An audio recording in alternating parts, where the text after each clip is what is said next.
Joe Rogan recently shook the boxing community by sharing his thoughts on the potential clash between Canelo Alvarez and Terence Crawford, a fight that has puzzled many analysts and sparked plenty of debate among fans and experts alike. He's slick, man. Yeah. He's slick.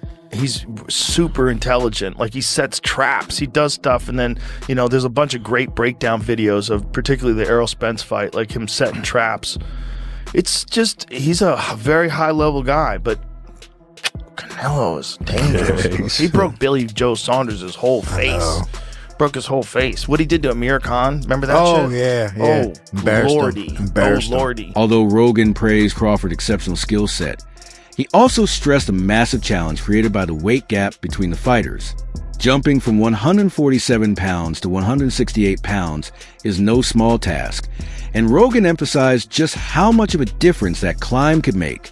Even with Crawford's status as one of the most talented fighters in the sport today, Rogan suggested that Canelo's combination of power, size, and proven experience at super middleweight might ultimately tilt the balance, making it the deciding factor in a fight of this magnitude. Yeah. Shoot, what Go about get away. Crawford and Canelo? What do you think of that? Personally, I'm a big Crawford fan, so I'm going to lean his way. My only concern is just the size. Like, it didn't look like Terrence's power transferred in the last fight, so With now it's coming up some more. You know what I mean? Part of the problem with that is Majumdar is really good. Yeah, He's really. I mean, good. but I just think Crawford is. It's weird to say against Canelo, but I think he's the better boxer, and I think he's the guy who can make the better in-fight adjustments if Canelo doesn't kill him. It's gonna be interesting. I'll tell you that. What do you think? I don't know. You know, it's a big jump to go from 54, which was a step up from 47. Right? Now so it he's goes to going to 54, and now he's going to 68. 68. That's so much weight. A lot of weight. But Terence is, I think he's the best switch hitter since Hagler. They claim Hagler was my favorite. They claim he's walking around like a $190 or something, and you do know he's a wrestler. So he's got that mentality to him. Yeah, Terrence, they rented out the Apex for a while. Was training there. Kids running around. Some kids running around all on the mat. I was get these badass kids out of here. He was using the Apex? Yeah. Why was he using the Apex? I don't know. Funny. I'd see it, but 30 people, you know what I'm saying? Wasn't gonna run into 30 everybody. people. Right. Yeah. Half of them in suits. How many times did he use it? Oh, he was there for a while. Really? Yeah. They was training at the Apex. Interesting. And this was getting ready for this fight? Yeah, getting ready for this fight. Well, that makes sense because the UFC is co-promoting. Involved. Dana is a part of that. I saw on their website, buy the Canelo Crawford fight. Now, in my head, I was like, holy shit. And then I was like, oh, yeah, Dana's involved with this. Yeah. That's something you never thought you'd see. The discussion around this fight is filled with uncertainty, with many in the boxing world offering contrasting takes. One strong voice is former opponent Jose Benavidez, who once shared the ring with Crawford and believes he can pull off the upset. Benavidez argues that even though Crawford faces a weight disadvantage, his intelligence and adaptability make him dangerous for anyone. He acknowledges Canelo's size edge, but insists it isn't as insurmountable as others claim. According to him, Crawford's ability to fluidly switch between orthodox and southpaw, combined with skill at reading and adjusting mid-fight, gives him a unique advantage. Benavidez also points to mental strength, saying Crawford won't step into the ring intimidated the way many of Canelo's past rivals have. That mindset, paired with his versatile skill set, could end up being the deciding factor and a potential game changer in this highly debated showdown. I mean, like I said, a lot of people are counting Crawford out. Crawford's a fucking beast. He's smart, he knows what he's doing. Canelo, I mean, he's not that big of a guy. He obviously weighs more, but I mean, you can't take nothing from Crawford. He goes in there to win. So I mean, I feel like it'd be a good fight. It's my brother didn't get the opportunity, but I mean, only Canelo knows why it didn't happen. And you just gotta keep moving forward. Gotta keep moving forward. But it's gonna be a good fight to watch. I got Crawford on this one. A past opponent, and you've shared the ring with Crawford in one of the most scintillating fights of Crawford's career. Talk to us intricately. What's one of the things that fans just can't ascertain about Crawford while watching on TV? The thing with him, he adjusts. He's a smart mother. He adjusts. He's not only does he switch from southpaw to orthodox, but he's just a smart. He has a high IQ in boxing, and that's what I feel like. all these fighters that go in there to fight Canelo, they already go in there scared, is what I believe, you know, that which already beats him, you know. So Crawford's gonna go in there to fucking win. He's not gonna go in there to fucking lose. So I mean, I have it going Crawford. Crawford's decision to move up in weight to face Canelo has raised concerns among fighters familiar with both men. Amir Khan, who has shared the ring with each and suffered defeat to them, urged caution regarding a jump to super middleweight. Khan acknowledged Crawford's unmatched boxing IQ, but warned that meeting Canelo at 168 pounds could have serious consequences on his body. The extra weight, he argued, might reduce Crawford's speed, while the sheer physical power behind Canelo's punches, still dangerous even at his age, remains a major threat. Khan even questioned whether Crawford needed to take on such a risky challenge at this stage, given all he has already accomplished in his career. His message was straightforward. Don't add the burden of fighting Canelo at 168, because the toll it could take may outweigh the potential reward. I think I'm the only guy that's been in with both fighters.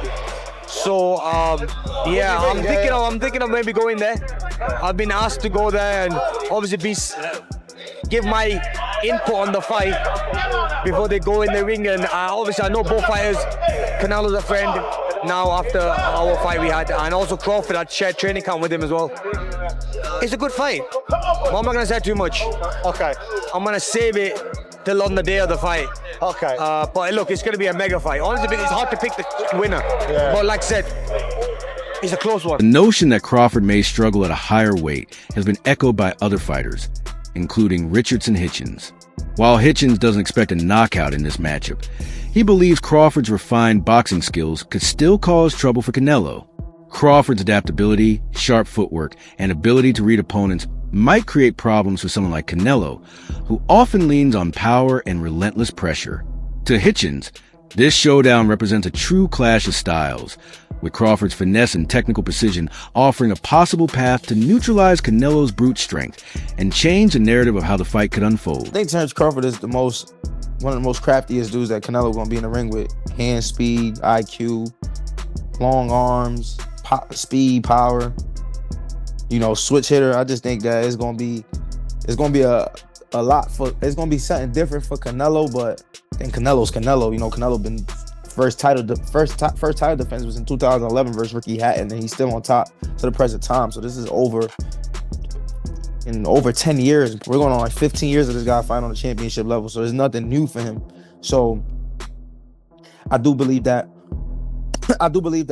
it's gonna be a huge fight for both guys. But obviously I'm backing Bud. You know, I have a personal relationship with Terence Crawford, and he's a black fighter, and I do want to see my own winning. I think, you know, Bud is a great guy, you know, especially always being hands-on with the young fighters coming up behind him, guys like me, Shakur, Devin Haney's, being in the gym with guys like us, and, you know, just giving us free gaming like that. So I think that would be motivation for the young ones behind him, to show them like, yeah, like I could do it, like you could do it too. So I really want to see Bud win that fight, and I think that he can. Not everyone is convinced that Crawford can outbox Canelo.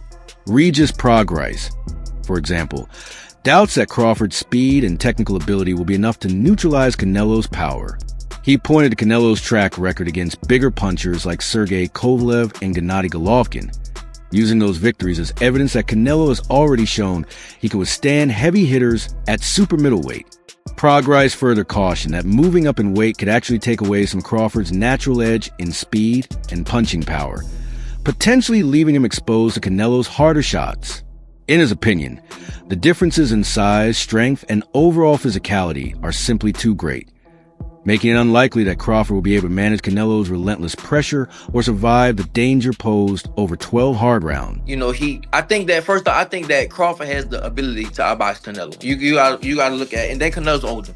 Crawford has the ability, but he's small, you know, and he can look bigger Crawford could look bigger in the weigh-ins and all that stuff, but it's always a difference. When you get in that fight with somebody, you can tell. Same thing with Jamel. Jamel fought him, the twin. He fought Crawford, and in all the stuff, the weigh-ins and the press conference, Jamel looked like the bigger man. You know, his head, his neck, everything looked bigger. But when they got in the fight, you can tell. You can see who really was the bigger man. And I think that's the same thing. Crawford is putting on weight, but it's not weight. Like Canelo had the weight already. He doesn't have to put on muscle. He doesn't have to do that. He's already big like that.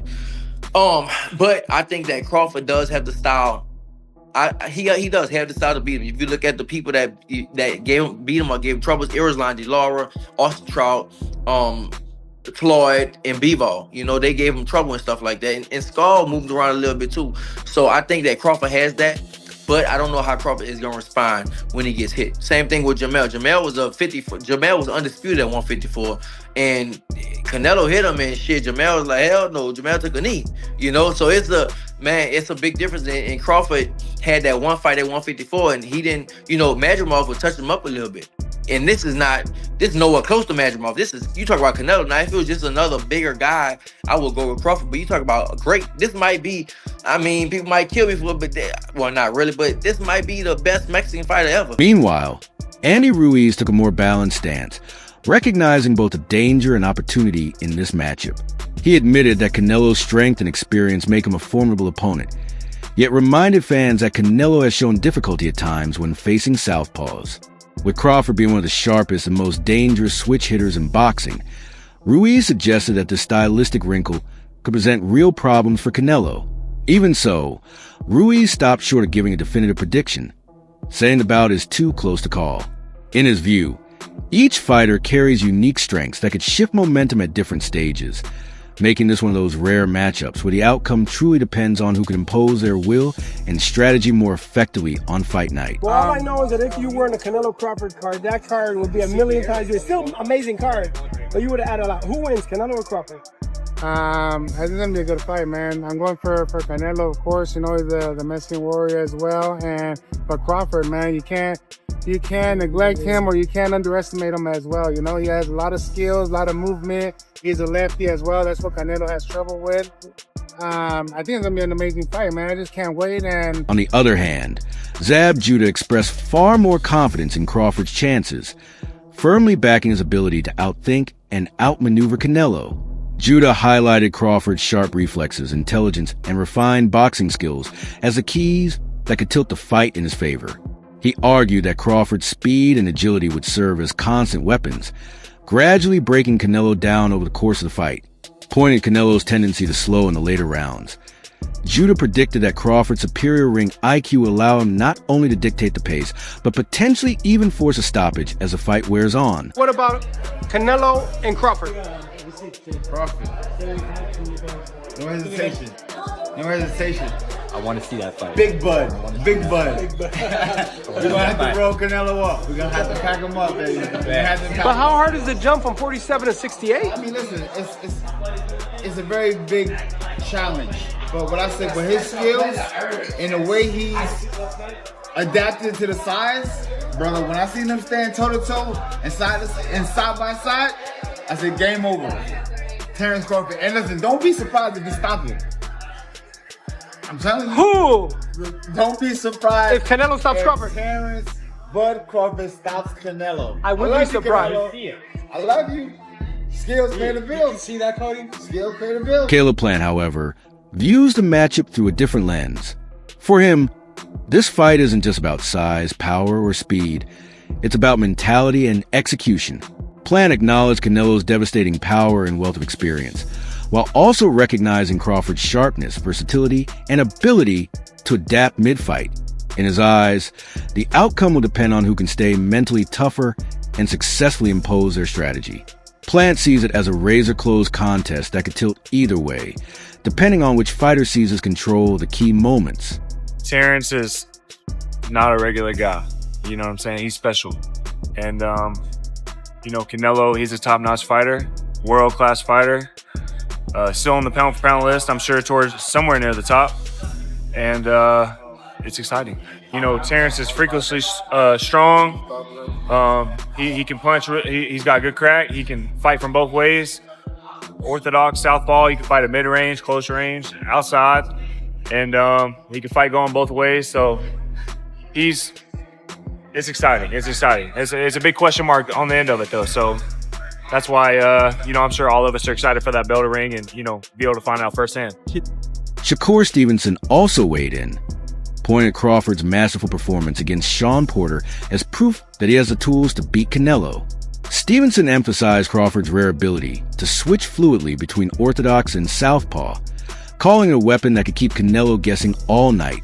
For Stevenson, Crawford's versatility and ring IQ are the ultimate equalizers, and he's confident those attributes will allow Bud to outthink, outmaneuver, and ultimately overcome Canelo. I ain't gonna lie, I've been putting it out since, I want to say, when he fought Sean Porter. Like back then, if you go watch, it's an interview out there. I had said I think that Terence Crawford would beat Canelo Alvarez right after he fought Sean Porter. At that point, but why did you believe then that was the right fight? Because I just knew, like, as far as in that weight class, Terence Crawford is like the greatest. So I just feel as though with Canelo's style and like the style of boxing that he got, I think and this is before Bivol did it, but I thought like Terence Crawford was the only guy who I felt as though could have beat Canelo with his style. Erislandy Lara, who went the distance with Canelo in their close 2014 split decision, offer a more cautious take. Having felt Canelo's power firsthand, Lara warned that the danger only grows as the rounds progress. His advice for Crawford was clear: rely on speed, movement, and discipline. Lara stressed that engaging Canelo in a war of attrition would be a critical mistake.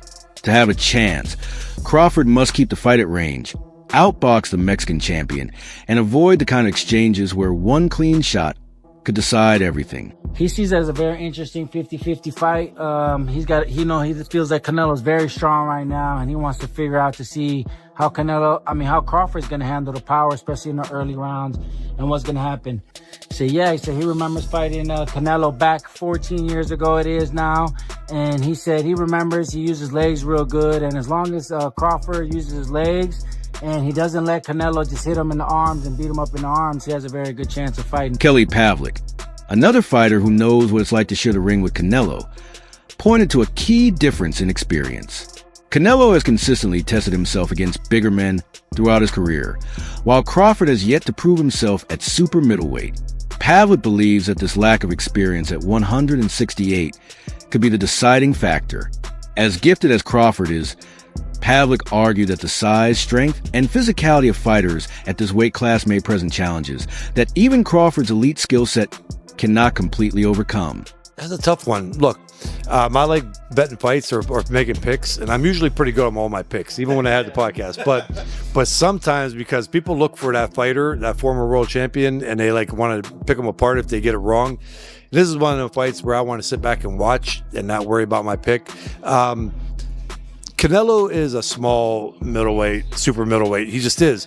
But he's also showed that he could go up in weight class, and he's a great fighter. I mean, that's it. Crawford is so talented. He's got so much ability in boxing, his boxing ability. And he's a bigger guy, too. He's almost every bit as big as Canelo, right? So that's what makes it tough. Like, yeah, Canelo's used to fighting guys coming down from 200 probably, at light heavyweight. And Crawford ain't.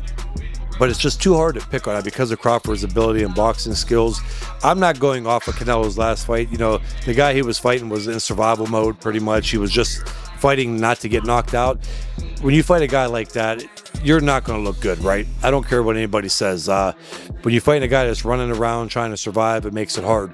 So I don't go off of that, but this fight is going to be interesting. I mean, I would almost have to kind of lean with Canelo, but I'm not making that pick. Just saying. However, Pavlik also acknowledged that Crawford's agility, footwork, and ring IQ could serve as powerful weapons to dictate the pace. If Crawford can impose his game plan early and force Canelo to work harder than usual, there's a real possibility of either a late stoppage or a decision win. Pavlik suggested one potential strategy: applying pressure from the opening rounds to tax Canelo's gas tank.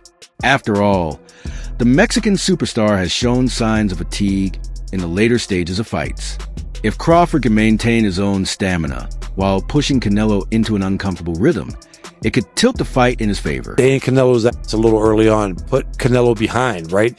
Even if it's 3 out of the first 4 rounds, because when Canelo has to fight, when Canelo has to step it up, after 7 rounds, he starts to fade a little bit. We've seen that with Bivol. We've seen it in a lot of his fights with Triple G. You know, when Canelo could control the fight and the ring generalship, like, yeah, he could fight 12 rounds pretty good. But when Canelo gets pushed early on in the fight, he starts to fade muscle endurance wise. So if I was Crawford, I would kind of stay in it a little bit on the early rounds and make him have to play catch up in rounds 3, 4, 5, and then by round 7, that's where he could really step it up. Tim Bradley, who is firmly in Crawford's corner, has dismissed concerns about Canelo's recent performances. Bradley believes that Crawford's superior boxing skills will be enough to neutralize Canelo's power. He's confident Crawford can control the fight from the opening bell, even if Canelo tries to turn it into a brawl. To Bradley, Crawford is simply the more complete fighter. His technique, adaptability, and fight IQ will shine against an opponent who leans on brute strength. And one more thing Bradley stressed, Crawford's mindset. In his view, Crawford doesn't just want to fight. He needs it, and that hunger is what could separate him when the lights are brightest. One more thing. It don't matter if Canelo is on that. He ain't beat no Terence Crawford. You heard it here first. Plus, I look at the performances of Canelo. I look at his last performances. I mean, they've been all right, They ain't been like, wow, blew me away. So I'm not really worried about all of that. And the same thing goes with Crawford. I know he's with Snack, and I know some news came out this week and all of that, but I personally believe that Snack is clean. I think it's a conflict of interest, the fact that, hey, he knows how to beat the system, quote unquote, Conte, but at the same time, I think Snack, you got products going around the world, this and that. I mean, all these athletes are testing. They're not testing anything or positive by using Snack at all. So I think it's safe. There's no doubt about it. So with that being said, I'm not worried about that. As long as they testing, I'm good. Finally, Coron Davis weighed in with his own thoughts, suggesting that Crawford's mental toughness and adaptability at a higher weight class could be key factors in the fight. Despite the size difference, Davis believes Crawford's agility and intelligence won't vanish just because he's stepping up to 168. What sets Crawford apart in Davis's eyes is his ability to adjust mid-fight, to read an opponent and change the game plan on the fly. That, Davis argues, could give him a distinct edge over Canelo, an advantage not of size or strength, but of the mind. You've been in there with Crawford? Yeah. So you've been in there with Crawford, you've been in there with Canelo. What can you take from sparring both of them to gauge what's gonna happen in September? Preparation is gonna definitely be everything. Crawford adjusting to the 168 pound division. I know he's been sitting at a heavier weight for a while, but he's been showing his training and stuff. So that's definitely gonna help him. Canelo experience, but then you got Crawford got great experience as well. It's gonna be a great fight. It's gonna be a good chess match. I expect a great fight. If I had to favor somebody, I would just pick Canelo because of the weight disparity. Canelo is naturally sits really well at 168. And it's just always tough for a guy to come to 168 and come from that many weight classes up and do something like that. If he does it, if anybody can do it, it'll be Terence Crawford. As the fight between Canelo Alvarez and Terence Crawford approaches, the boxing world remains split. Some see Crawford's razor-sharp IQ, adaptability, and relentless will as the tools to topple the Mexican superstar. Others warn that Canelo's size, power, and years of experience at the higher weight will prove insurmountable. One thing is certain, this matchup is more than just a fight. It's a collision of greatness, a battle of legacy. And no matter who's their hand raised at the end, fans will witness one of the most intriguing and unpredictable showdowns boxing has seen in years.